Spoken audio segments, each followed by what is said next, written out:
हजुरहरूलाई स्वागत छ लता थिङ्समा। म चाहिँ आज यो पेपरलाई बटरफ्लाई बनाउन गइरहेको छु।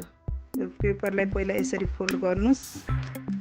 यो फोल्ड गरिसकेपछि ठुलो बनाउनु पर्ने छ भने यत्रो साइजमा पनि बनाउँदा हुन्छ, सानो बनाउनु पर्ने छ भने यसलाई फेरि फोल्ड गर्नुस्। हामी 4 टुक्रामा फोल्ड गरिसकेपछि यसलाई बटरफ्लाईको सेप हामी पेन्सिलले कोर्ने हो। अब पहिला चाहिँ माथिको भाग यसरी कोर्ने, यसरी कोरेर त्यसपछि यो सेप यसरी कोर्ने, त्यसपछि यो सेप गरेर यसो लैजाने, तलको अलिकति पुच्छर बनाउने। अब यसले कटिङ गर्ने।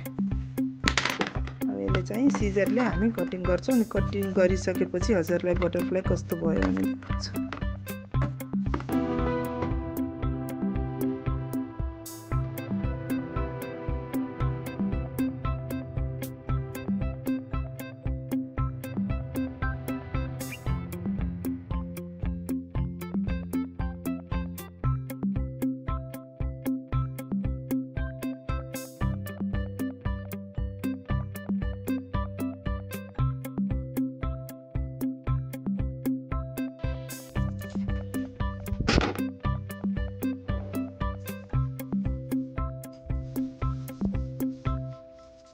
हामीसँग 2टा बटरफ्लाई निस्क्यो।